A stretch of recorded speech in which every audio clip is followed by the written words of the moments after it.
Morning, Jason here, and it's it's fab.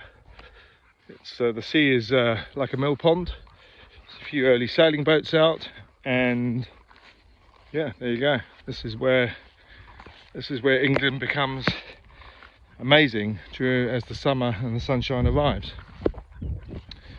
Look, we cover a lot of stuff in these walk and talks, and the recent reach out to founders and management teams, because we're taking on more clients, more investments at the moment.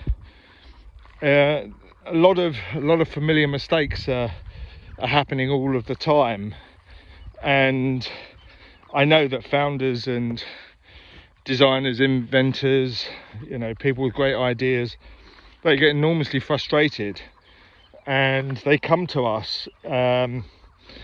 Quite frankly, they're just not prepared, and I think they misunderstand the investor journey. They misunderstand, the different stages of investors, types of investors, and how you reach them.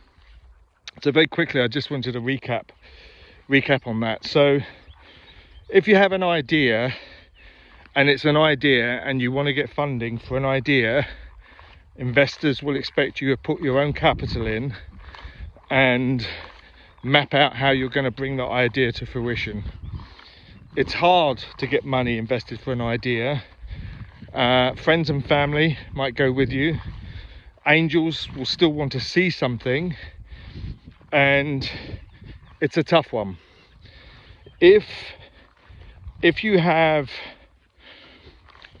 a prototype, or you've actually invested money in building something so an investor can see something, then that's more like it. At least that you get a chance to we live in a show me world, and at least you get a chance to say, right, this is the problem, this is what we've built, this is what we've got.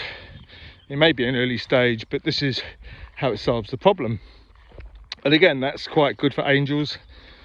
And let's clarify that idea, prototype, a working product or service that's in market, gaining traction, winning customers, they tend to be the sort of simple stages, if you like.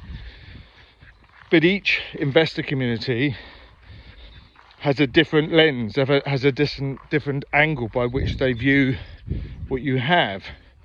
So angels, by default, they're great actually, and there's some very successful, prolific angels out there, and they'll invest in lots of different things. They will, I won't say they take a punt so much, but they have a higher tolerance to risk, because they know that they're going to lose a few.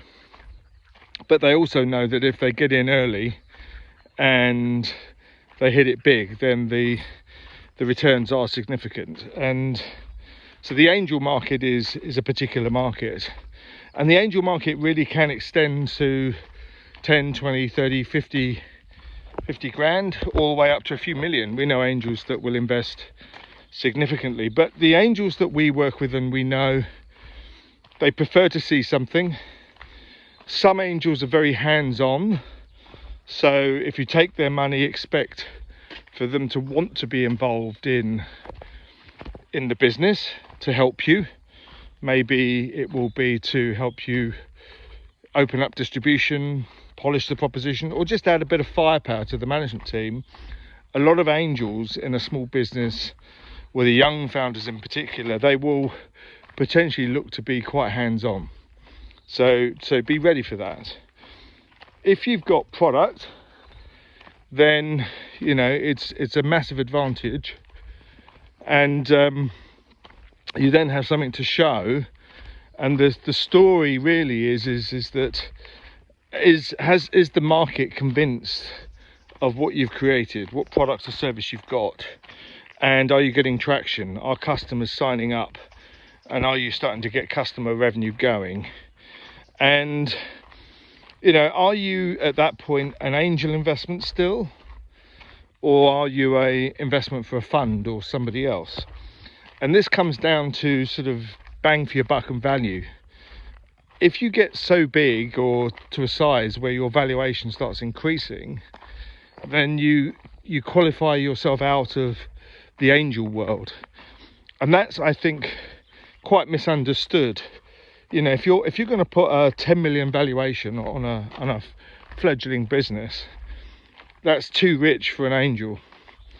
You know, if you're actually going to take 25, 50, 100 grand off an angel, there you go. So valuations also are annoyingly something that founders and things don't really understand, and they make it an issue when it doesn't need to be an issue. And again, they qualify themselves out because they can't demonstrate the value of the company. And then the other thing to mention, if now we're on the subject of things that sort of get in the way of investors, is these projects fall into lots of different traps, and they make bad decisions, and they make bad choices, and they say the wrong things and demonstrate the wrong things at the wrong time, and that automatically excludes them from the process.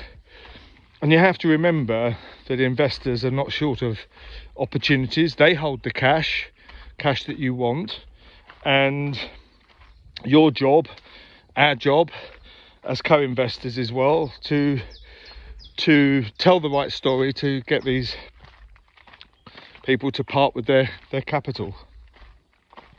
So in the next conversation, we'll talk about mistakes, common problems that founders just make that increases their frustration clearly, but also turns investors off. Talk soon.